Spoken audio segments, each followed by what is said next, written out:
to do is actually fake atom probe data. The reason why this came up is because in our research group there is people trying to do either develop analysis algorithms or doing simulations, and in both cases you need to create the desired structure that you want to have in the end. And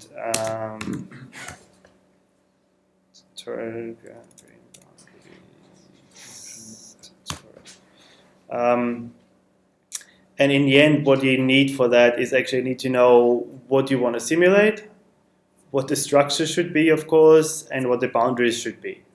So what you want to simulate by that I mean is, or what you want to create a structure from is what crystal structure you want. Whether you want to add any crystal structure at all, or you just say, okay, I'll just put random points into a volume. It's valid in some cases as well. Whether you want to have a crystal structure, whether you want to have a proper boundary. So if you're developing analysis algorithms, you obviously want to have your boundary look like an atom probe dataset boundary. Whereas if you want to do simulations, you want to have your boundary look like an atom probe tip.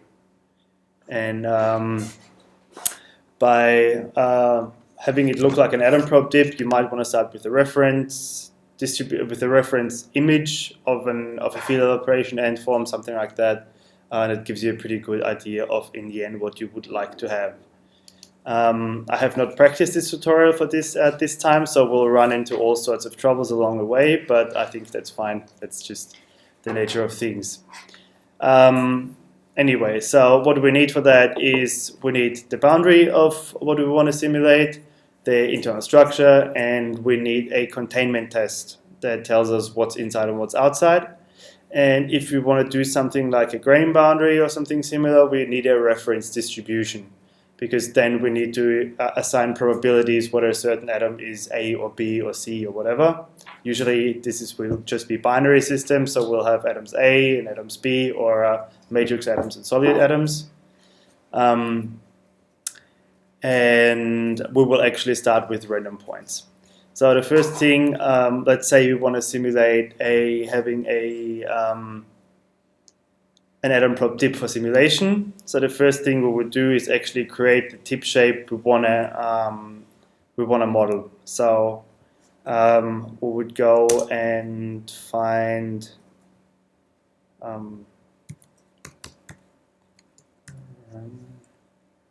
something like this. So we have tips before and after atom probe runs.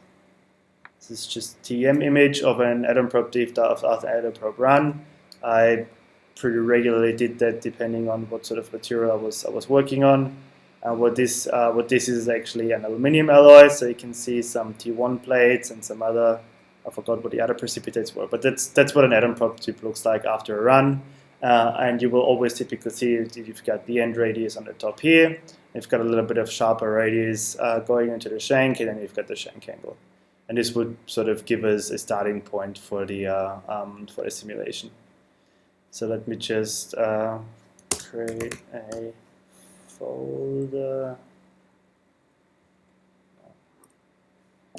APT. Tutorials.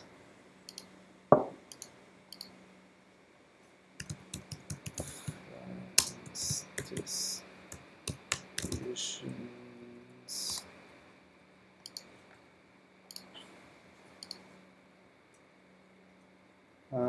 What we might actually do first is rotate the image. We can do that later, actually. Save it as a PNG. Can we do PNG? Yes.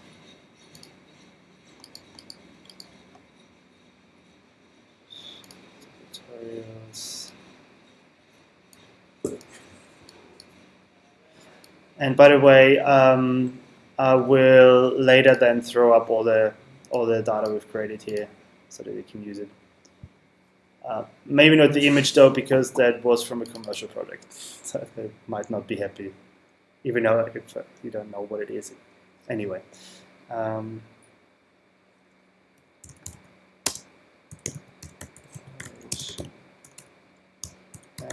form Okay, and we'll go into Blender. By the way, if you're creating reference distributions for analysis programs, I would recommend that as the boundary for your data set to just go and use the hull of another data set you've created, because this way, you know, it's made sure that it's representative.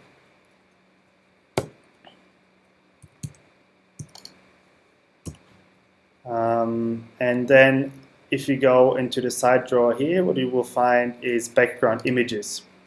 So activate background images and add an image. And open that image, which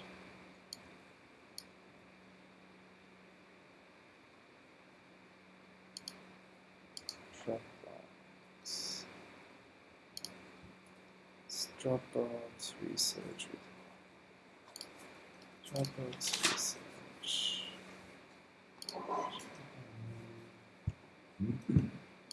Tutorials. Distributions. And open that image, and I will give you the reference image in here. And I think you can rotate in here, yeah. So we'll just rotate it so that it's sort of symmetric. I think, yeah, that looks kind of symmetric. And then move it so that the apex is somewhat, it's pretty much in the middle. As you can see, they're not always 100% symmetric. So you can see here there's a bit of a sharper corner here than there is here. Which means the field operation is not always symmetric, which is, by the way, an assumption when we do the reconstruction that it is symmetric. Anyway, when you take a closer look, you always get a, you get a more of an impression of what's really happening anyway. The next thing is add a plane.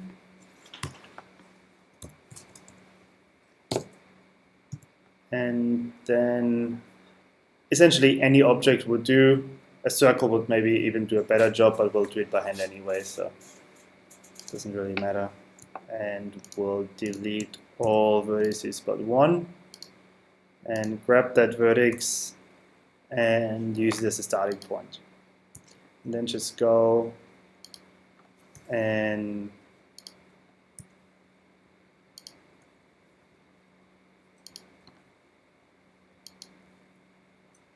by the way, I'm pressing the E key. Unfortunately, this is the new version of Blender, so it doesn't have the screencast keys anymore. The E key for extrude. And this gives me the ability to extrude the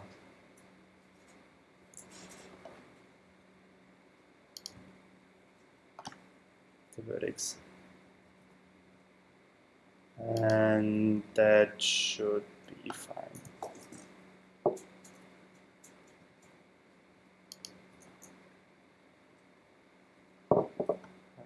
Okay, and then we'll go into the modifier panel and add a modifier, add a screw modifier. And that screw modifier, when we along the z-axis, no, we were along, there we go. We're along the x-axis. And there we go. This is our atom probe tip. And if we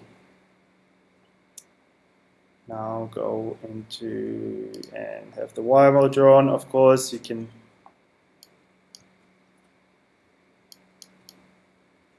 see the mesh that's behind the whole thing. I don't think it makes sense to have it much more detailed than that. I mean, it's always an option to do that. You could go and if you did it a little bit finer here, I mean, in this case, the maybe they're a little bit wider than they're thick, so we could go to 32 sections. I think this is a little bit more of an even distribution then.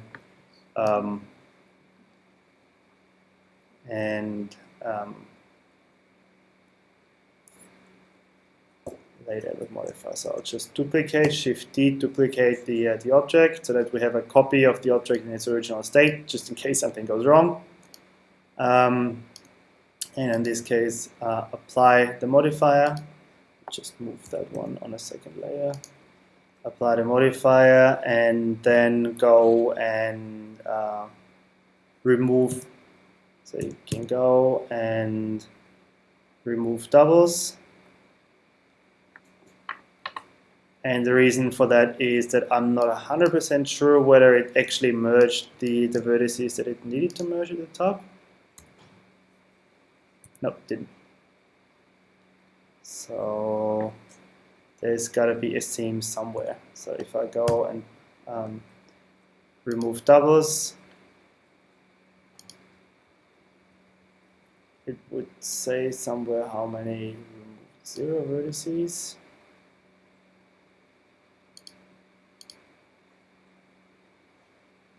Okay. It's because they're not connected, which is an issue. But it doesn't, you can't have it automatically connect them, can you? No.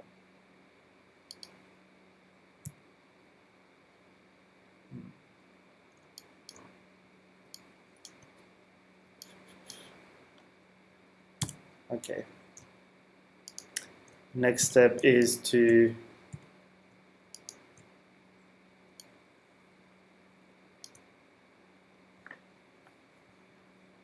extrude the bottom and scale it to 0, and this way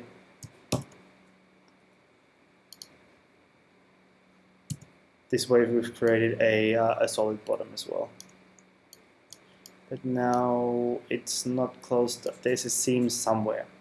So we need to find where the seam is and merge those points. And best way to do is Control plus, because then you should be able to see where it stops propagating. Now it seems to be all linked up. Let's go and select all of those, Alt M, merge, etc. Let's see if the remesh modifier works properly. Then we have this means we have a dense mesh. Yeah, that works all fine. Smooth.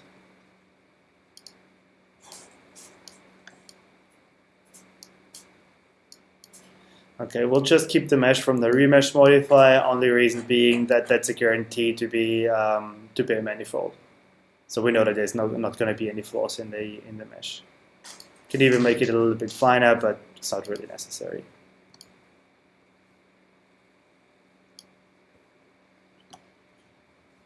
Apply the modifier. All right, and this means we have a mesh now that's representing an atom probe tip, and it's been modeled upon real atom probe sample, which gives us a little bit of confidence that it's representing reality. Export the whole thing as a wavefront OBJ. Well, we have wire forward and Z up, selection only, apply modifiers, triangulate faces is important again, no normals, no UVs, no materials, and scale 1, which, by the way, I haven't checked how large we made it, which is something I should have done probably. But now for the demo, it doesn't matter. Later, of course, you need to check, like whether it's however many nanometers you need it to be. And we need to navigate again. Box, tutorials, reference distribution, APT, tip. And then we go back into MATLAB, where we're using a lot of the algorithms we've used before, which is just loading in the wavefront OBJ file we've just created.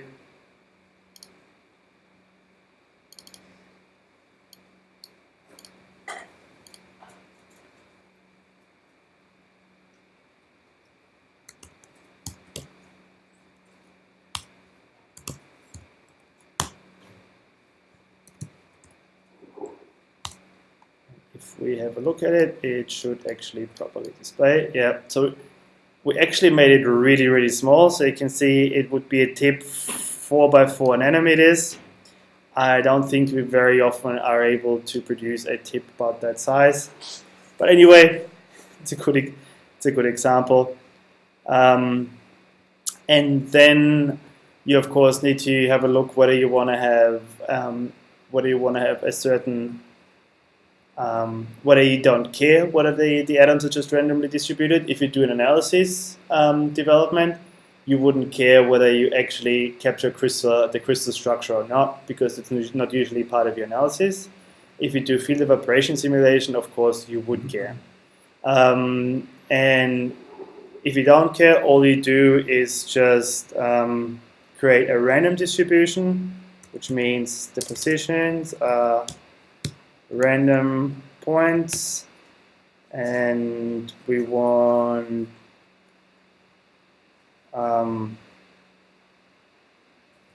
probably, let's say for now, 10,000 times 3. What that does is it creates a variable that has 10,000 entries with three coordinates, because of course we need x, y, z coordinates. And then what we can do with that is actually take the random positions, and from that create the size that we want. So our object is, if we look at the vertices, we can go min obj dot min fv dot vertices, and it's symmetric in xy, so that makes it pretty easy to know that it's, we need something that goes from -5 to +5, and in z direction we also have to check the max. So if you invoke the minimum and maximum command, it will give you minimum and maximum of each column, right? So you get the minimum and maximum of x, y, and z respectively already. Makes it pretty easy. So of course here we go from -5 to 5 pretty much, and here we go from -5 to +3.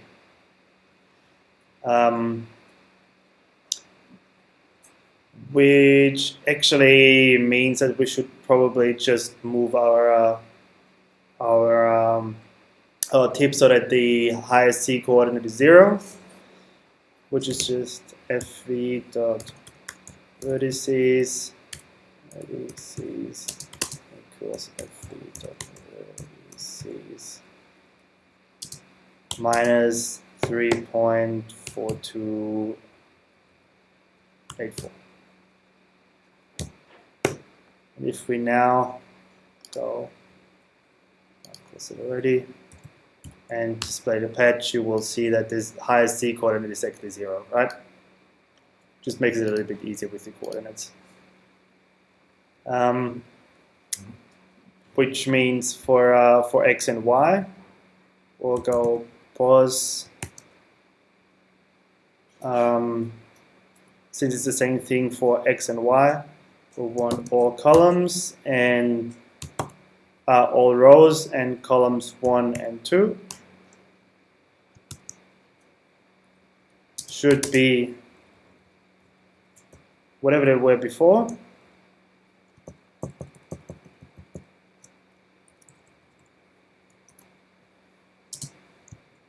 times, since it goes from -5 to 5 times 10, minus 5.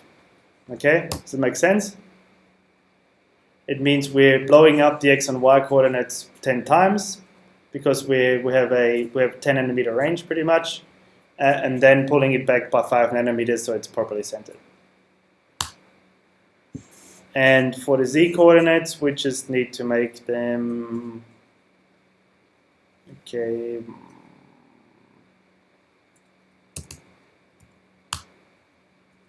ten as well. So pause all 3 is equals pause 3 times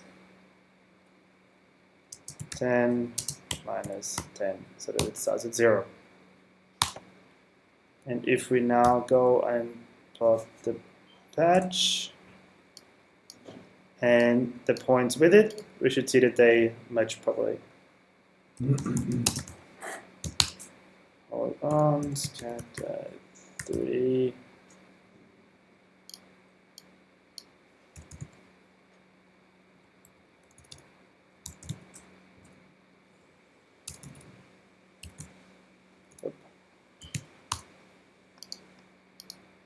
No, I did something wrong. What did we do wrong?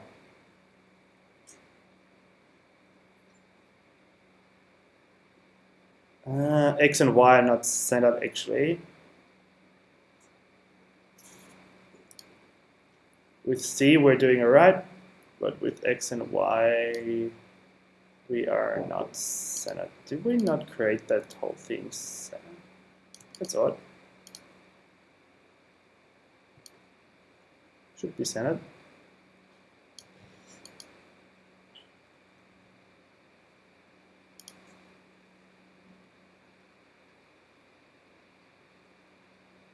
Did we move that as well? Okay, let's just reload the page.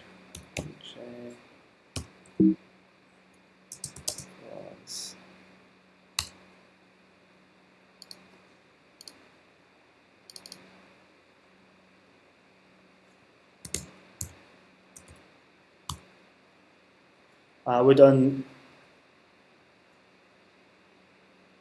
Oh yeah, that's why. We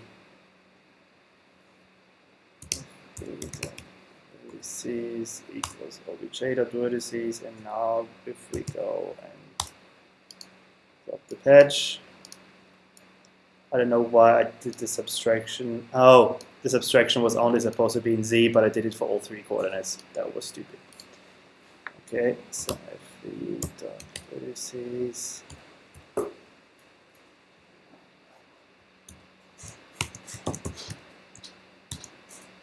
Because we wanted to move the coordinate, the vertices in the C direction, but I actually moved it in all 3 directions. So now, if we go and remove this and remove this, then we should go HFV. Yeah. So now I can see we've got a bunch of atomic coordinates that we've got floating around in space, and we've got the hull that we want to use as a reference distribution. And so the next thing we need is a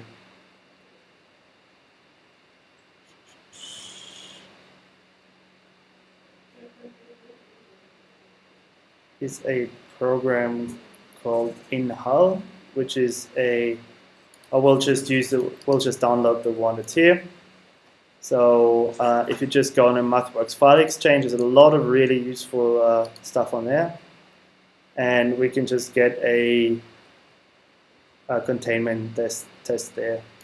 I think the other one that I used was called in-hull. I think that one was.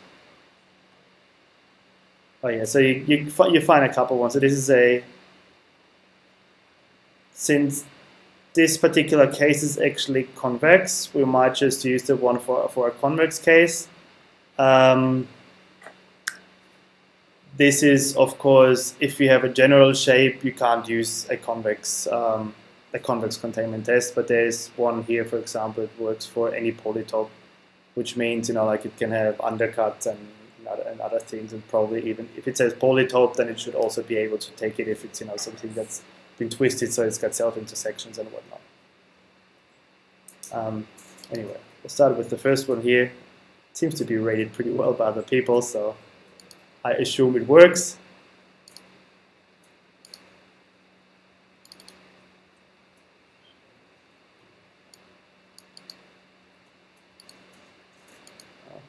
Should probably close that one.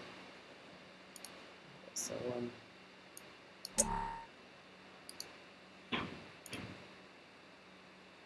Go into MATLAB and open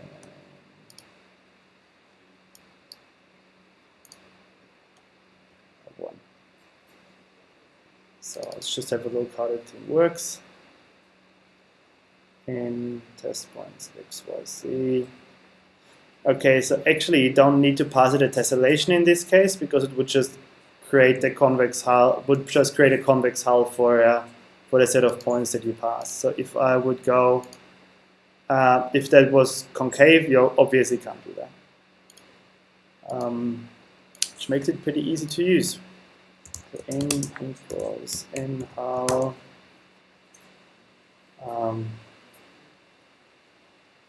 Test point is pos.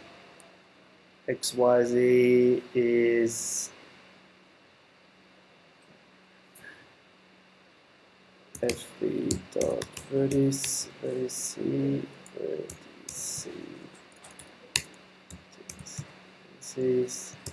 and in this case that's enough. Otherwise you would also go FB dot faces to give the tessellation along with it.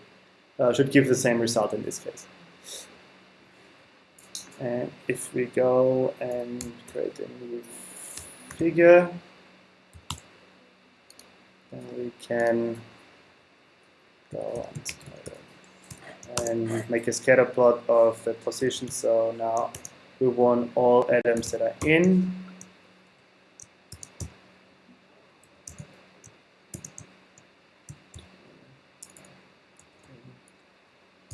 Two, yes, 3.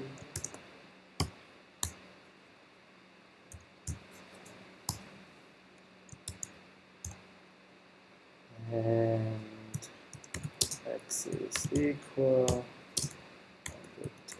3D1.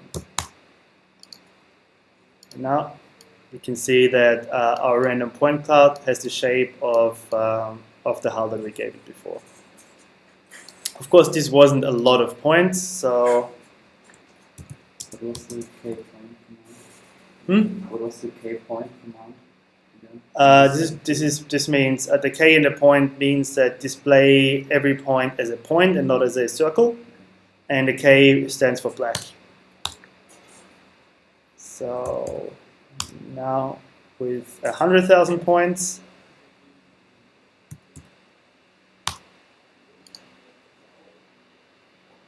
oh, it's gone. Oh, it's plotted in the old figure now because I've closed the earlier one. 3. Oh no, now it's all a little bit too small, so to do that again and pause the other ones. That's right. So now we can do the in and scatter through command. So now if you sample 100,000 atoms, you can already see it gets a little bit more. It's a little bit more even. I think you might have missed out on something at the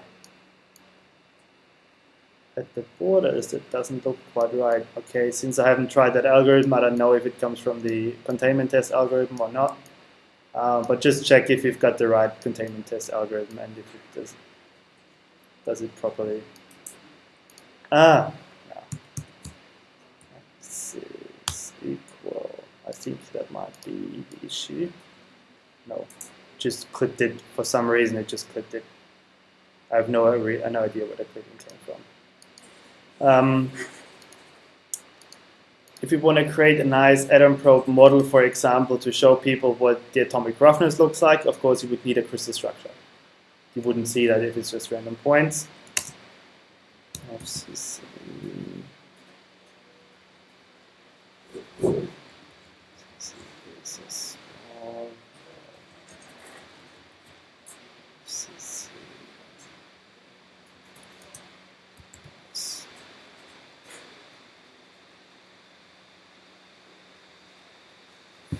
There we go. So I've got some, this is just FCC ordered points, and we can use that and load that in.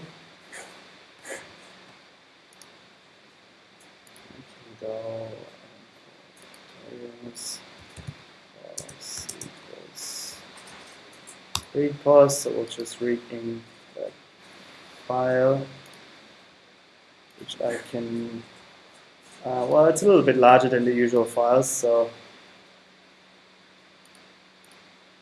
that I upload. So let's see if we can do that.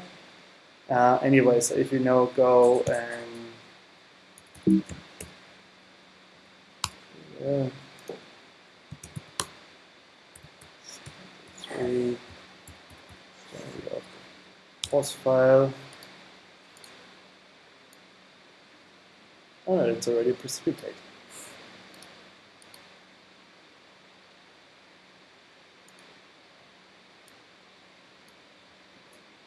By the way, of a simulated particle. So this is what a simulated particle would look like.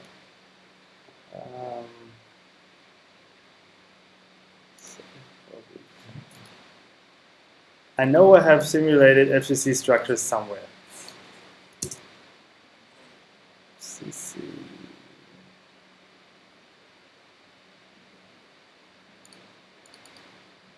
Okay, we might skip the might skip the part, but you get the idea that if you, I'll try to find the file of the crystal structure later, and you get the idea. You load it in and you do the clipping this way, and that then gives you the reference data.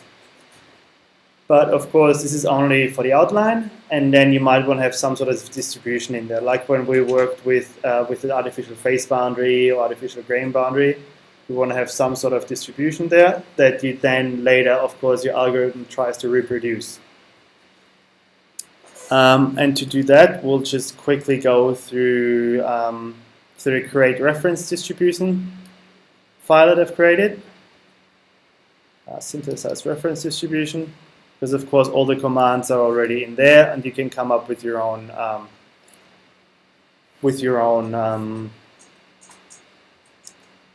reference distribution that you might want to have synthesized. Maybe you just want to have a phase boundary with a third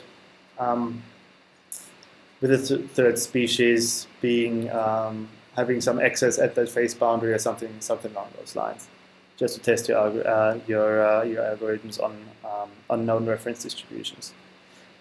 So the first thing you need is some sort of one-dimensional reference distribution, which means you have some sort of x and y of what a distribution should be, or x, y, z, and that can be depending on what you want to do. If it's a precipitate, it will obviously be in spherical coordinates. If it's a phase boundary, it would be Cartesian, or grain boundary, it would be Cartesian coordinates. So here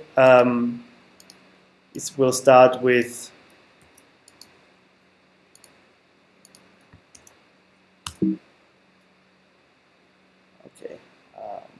of course, number of steps is not defined in here.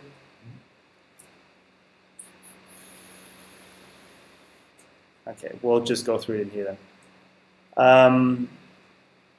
So you have a base concentration, so you just create a variable that contains that base concentration as a vector, and then you add, in this case, some excess. So this is the first one for a grain boundary then probably, and this is just a normal distribution function, so it's a Gaussian curve. So you put a Gaussian curve at some point there and just add it to the base concentration. The other version of doing it is just simply going into Blender, for example, and drawing up the base concentration that you want. So you can, for example, just go mesh plane, go into edit mode, and then just like we did before, delete everything that you don't need, and go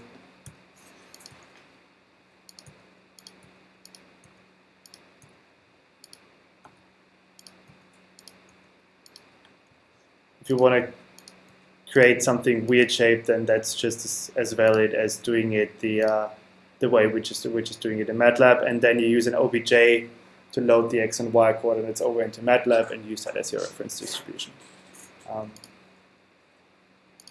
I've done that before as well.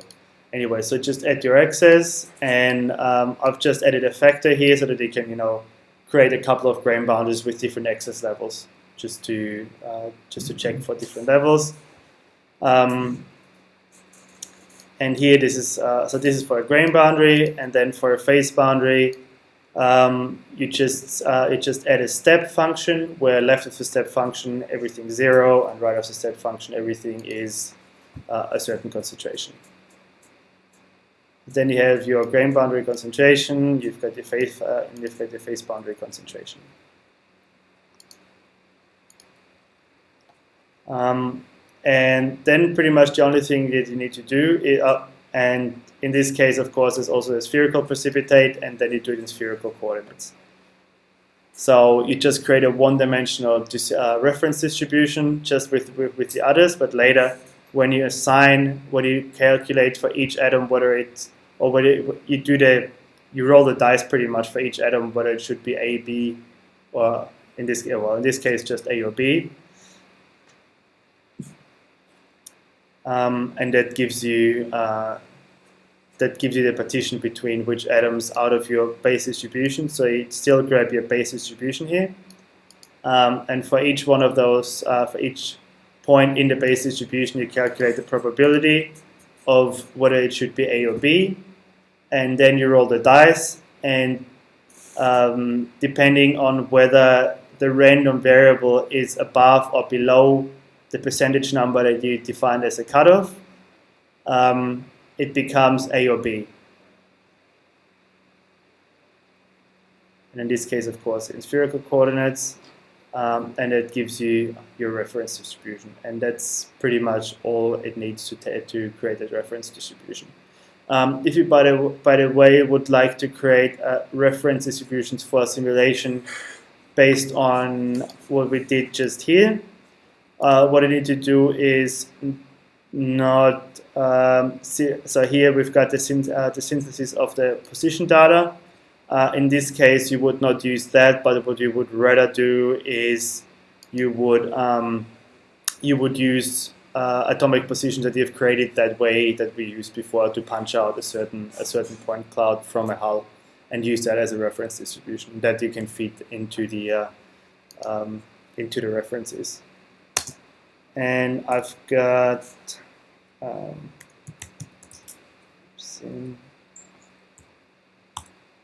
for the simulation, I've got a simulation program here from the group in Stuttgart from Christian Oberndorfer, and there is some examples in here. Now there's some examples. I also saw some other examples that were not binaries. So of course, with the binary, it's a little bit harder to show.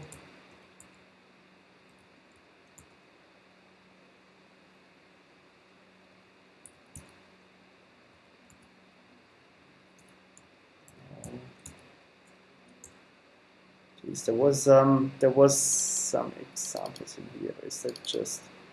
Oh, it's just unpacked. No.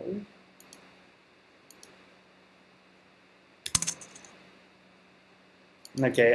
The file format that TAPSim uses is pretty much just the same as the POS file format. So you've got X, Y, and Z. And as the third, instead of the master charge, you've got an identity. And later in the program with the configuration file, you tell it that a certain identity, a certain atomic identity means certain properties, which means it could either mean that it's got a certain evaporation field, it's got a certain volume, volume wouldn't make sense. It's got a certain evaporation field and dielectric constant. That's the two most important things for the simulation. All right, and so much for creating fake atom probe data. It's obviously not particularly hard. Maybe I should just create a nice looking one from that one here from an FCC that we can 3D print to show the people. That's also another thing that you can use that for, just for being creative. I have done animations.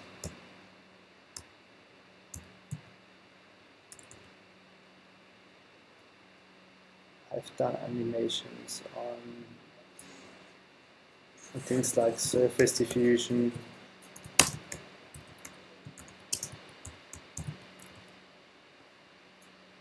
Anyway, this was pretty for short notice. I don't have all of the things handy quite now, but yeah, I'll throw everything that we did right now up on the web as well, so that you can create your own reference distributions. Okay, so much for the podcast, and we'll switch back to what we're doing here. Screen show.